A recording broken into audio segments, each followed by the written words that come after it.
Hello friends, पिछली class में हमने पशुओं के आमाशय के आधार पर उनका वर्गीकरण देखा था। आज की हमारी क्लास है पशुओं में सींग रोदन।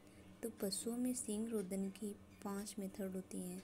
फर्स्ट मेथड की बात करते हैं तो है रासायनिक विधि। रासायनिक विधि है। सेकंड है गर्म छड़ द्वारा।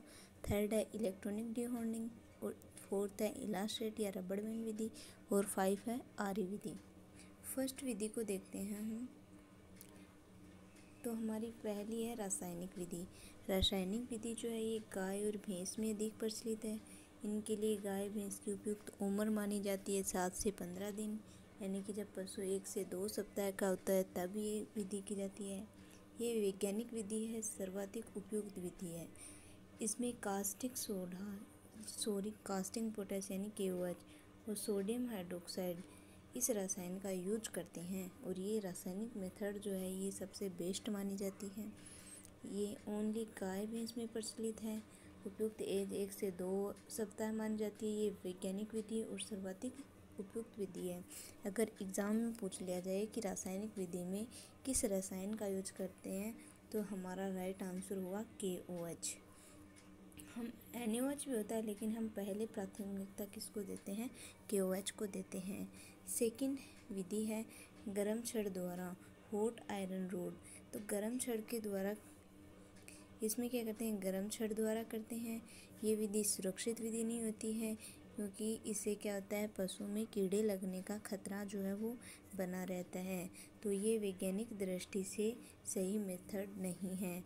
अब तक हमने देखा जो फर्स्ट मेथड है रासायनिक विधि, वही क्या है हमारी बेस्ट मेथड है। फिर अगली मेथड की बात करें तो इलेक्ट्रॉनिक डीहार्नर मेथड। इलेक्ट्रॉनिक डीहार्नर मेथड में क्या करते हैं, डीहार्नर यंत्र का यूज करते हैं। जो डीहार्नर यंत्र होता है उसको 1000 फ़ारेनहाइट पर गर्म करके 10 सेकंड तक सींग पर लगाते हैं, जिससे क्या होता है, सींग की जो कोशिकाएं होती है वो जल जाती है। तो ये मैंने फ़ारेनहाइट जो होता है उसको सेल्सियस में बदलने का तरीका बताया है। तो F-33/9 C/5। तो इससे हमारा फ़ारेनहाइट कन्वर्ट हो जाएगा। तो ये मेथड भी उपयुक्त नहीं है। फिर है इलास्ट्रेट या रबड़ बैंड विधि। रबड़ बैंड विधि जो होती है वो छोटे सींग वाले पशु में उपयोगी होती है। तो एग्ज़ाम में क्वेश्चन आ जाए कि छोटे सींग वाले पशु के लिए उपयुक्त मेथड कौन सी है, तो इलास्ट्रेट होगी या रबड़ बैंड होगी। इसमें सींगों की लंबाई तो 10 सेंटीमीटर होती है। समय जो है वो 3 से 6 सप्ताह वाले जो पशु होते हैं उनमें करते हैं और एग्जाम्पल है भेड़ बकरी में ही उपयुक्त है। फिर है आरी के द्वारा। आरी के द्वारा भी पशुओं में जो है वो करते हैं, सींग रोदन करते हैं। तो अधिक उम्र वाले या बड़े सींग वाले जो पशु होते हैं उनमें ये उपयोगी है। फिर है कि पशु रोदन जो है उस पशुओं में मतलब जो सींग रोदन है ये करते क्यों हैं, किस कारण से करते हैं, तो क्यों करते हैं, तो आक्रामक से बचने के लिए, बीमारियों से बचने के लिए और पशु को सुंदर बनाने के लिए हम उनके सींग रोदन करते हैं। अब इन पांचों में से जो इम्पोर्टेंट क्वेश्चन बनते हैं वो भी देख लेते हैं हम।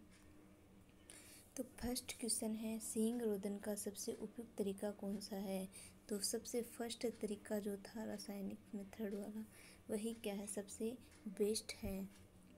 फिर सेकंड है डीहार्नर हेतु कौन सा रसायन, तो मैंने बताया था कि KOH जो है ये उपयुक्त माना जाता है।